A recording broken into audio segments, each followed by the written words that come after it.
मोदी जी, थोड़ी सी बात उत्तर प्रदेश की करते हैं। सबसे बड़ा प्रदेश है, 80 सीटें वहाँ से आ रही हैं। क्या इस बार आप लोग 2014 का रिकॉर्ड तोड़ पाएंगे? 71 सीट लाई थी बीजेपी, 73 एनडीए। इस बार अगर देखें तो अखिलेश और राहुल साथ में चुनाव लड़ रहे हैं और दमखम के साथ जो है पूरे परिवार को उन्होंने वहाँ से उतारा है। खुद कन्नौज से लड़ रहे हैं अखिलेश जी, डिम्पल मैनपुरी से लड़ रही हैं, फिरोजाबाद, आजमगढ़, तमाम जगह से उनके परिवार के लोग लड़ रहे हैं। हो सकता है कि कहते हैं कि गांधी लोग भी शायद वापस अमेठी और रायबरेली से लड़े। तो इस उसमें आप इस चुनाव को कैसे देखते हैं? राहुल जी, आप जितने गर्व से सब उतरे हैं, सब उतरे से 4 बार बोल रहे हैं। नहीं नहीं, गर्व से ये मजबूरी है कि क्या है? परिवार के लोगों को उतारना पड़ रहा है, ये मजबूरी है।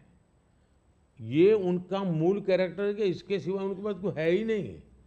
फैमिली मेंबर के लिए लड़ना, फैमिली मेंबर के लोगों के लड़वाना, यही खेल है। अच्छा, ये पहले इकट्ठे नहीं आए क्या भाई? पहले भी इकट्ठे आ चुके हैं, बार बार इकट्ठे आ चुके हैं।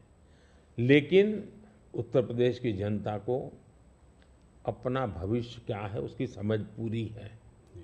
और इसलिए मैंने पार्लियामेंट में कहा था कि आज उत्तर प्रदेश की और देश का हाल ऐसा है कि बड़े बड़े नेता लोकसभा के मैदान से भाग रहे हैं, राज्यसभा का रास्ता खोज रहे हैं। और हुआ वैसा ही है। बड़े लोग ने चुनाव लड़ने के लिए तैयार नहीं है जी। लेकिन हम एक जिम्मेवारी के साथ काम चल रहे हैं, सबको साथ लेकर के चल रहे हैं। और मुझे पक्का विश्वास है कि अब शायद कुछ बचेगा नहीं उनका, कुछ नहीं बचेगा। 2014 से बेहतर परफॉर्मेंस होगी, उनका कुछ बचेगा ही नहीं जी। एक सवाल और, आप इसका पार्ट जवाब दे चुके हैं इसलिए मैं उसको संक्षेप में पूछूंगा। ऑपोजिशन कांग्रेस सब आपके पीछे कहता है कि सरकार जो है ईडी, सीबीआई, इंटेलिजेंस एजेंसीज का इस्तेमाल कर रही है। आपने कहा है कि ईडी इंडिपेंडेंट है।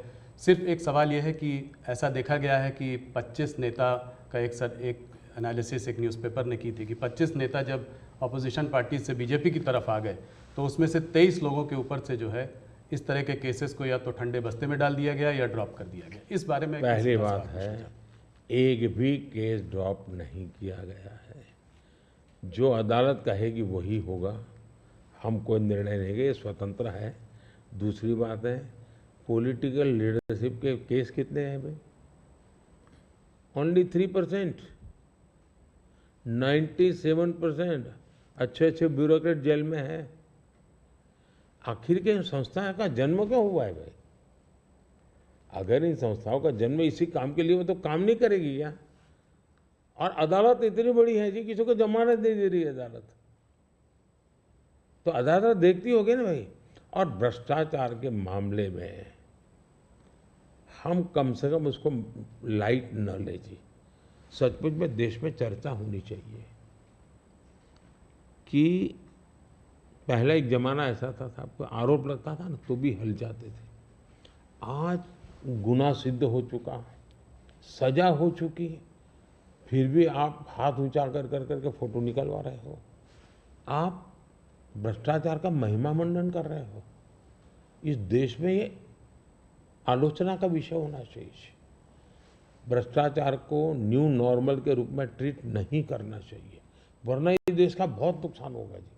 ये सवाल बीजेपी और अदर्स का वाला नहीं है।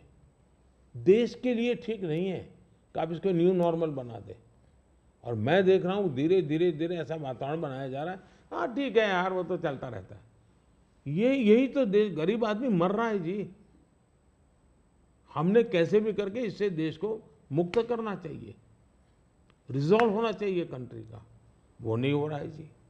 और मैं तो मानता हूँ कि भाई देखिए, मैं जो कोशिश कर रहा हूँ, एक सिस्टम को पॉलिसी ड्रिवन बनाओ, टेक्नोलॉजी को भरपूर लाओ।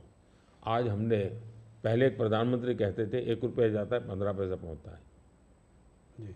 आज मैं कहता हूँ 1 रुपया जाता है पूरे 100 पैसे पहुँचते हैं, डायरेक्ट बेनिफिट ट्रांसफर। क्यों? सिस्टम को सुधारो भाई। हमने जेम पोर्टल बनाया, करप्शन को कम करने की दिशा में हमारा बहुत बड़ा कदम है जी। दूसरा, समाज को भी जगाओ, समाज को भी आदत डालो कि भाई भ्रष्टाचार बुरा है, किसी भी स्तर पर भ्रष्टाचार से मुक्त रहना चाहिए। और देश में वो वातावरण बन रहा है, पॉलिटिकल लोगों को डर नहीं है। और मैं मानता हूं उसमें कुछ मात्रा में ये जो सिर्फ हमारा विरोध है इसलिए उनका समर्थन कर देना, ये शोभा नहीं देता है भाई। आपने पिछले कार्यकाल में काफ़ी बड़े काम किए, आर्टिकल 370 को रद्द किया, सीएए को लेके आए, मगर ऑपोजिशन लीडर्स इस कैंपेन में सब कह रहे हैं कि अगर वो सरकार बनाएंगे तो इन सब को जो है सीएए को रिपील कर देंगे। ममता बनर्जी खास करके कह रही हैं सीएए को इम्प्लीमेंट नहीं होने देंगी। इसको आप कैसे देखते हैं?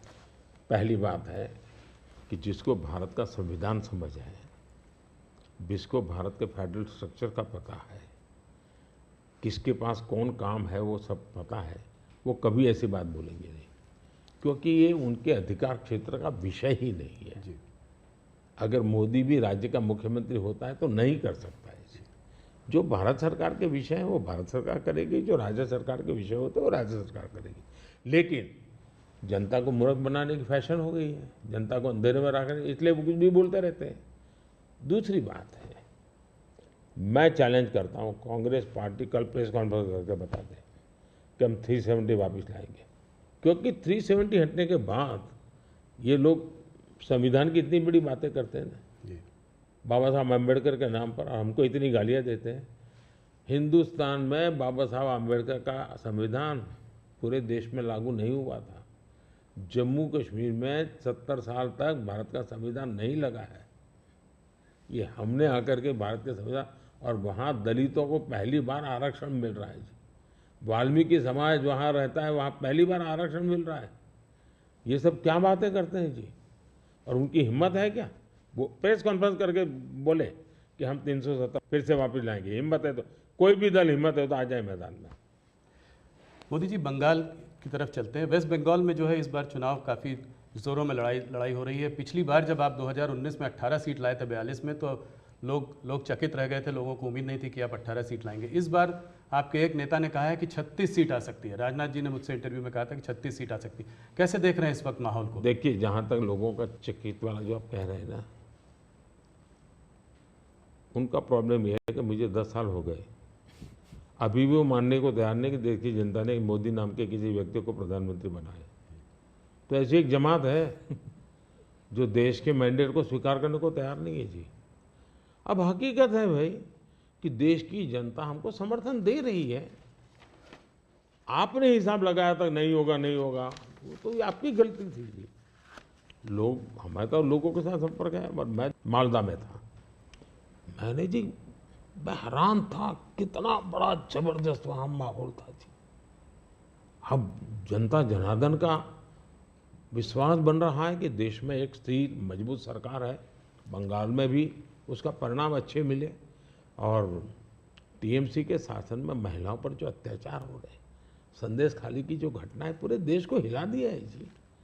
और उसका गुस्सा निकलना ही निकलना है मतदान में। आखिर जनता के पास तो मताधिकार है, उसी से अपना गुस्सा निकालेंगे जी। तो गुस्सा निकलना है, बहुत स्वाभाविक है।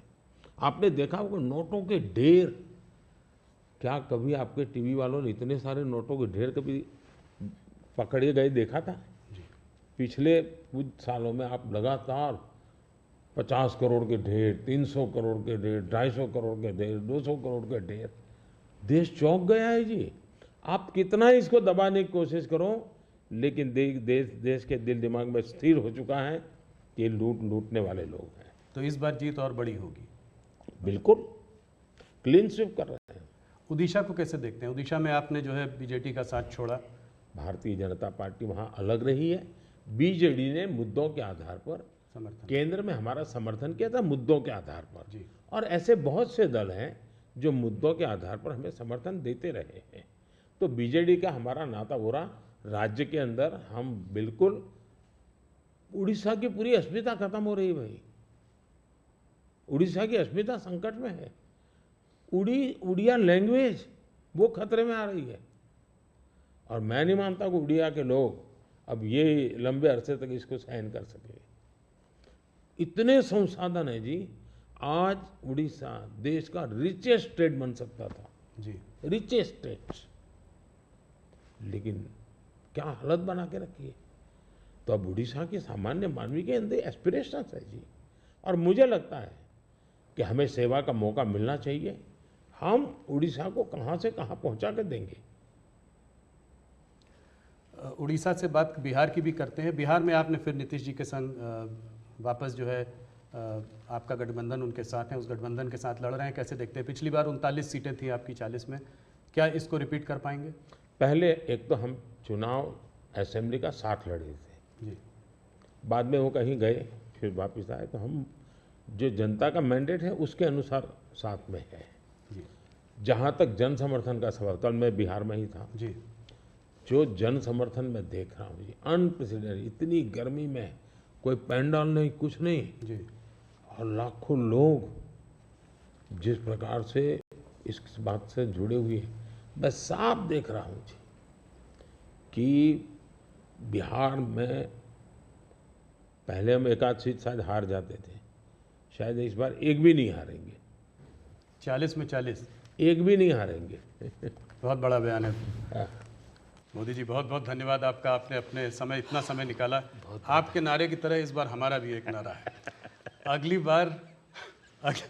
बार सिर्फ न्यूज़ 18 पर आर पार। बहुत बहुत धन्यवाद, आपने हम लोगों को समय दिया। चलिए, बहुत बहुत धन्यवाद। धन्यवाद. सगळ्यांना माझे नमस्कार. सगळ्या महाराष्ट्रातल्या जनतेला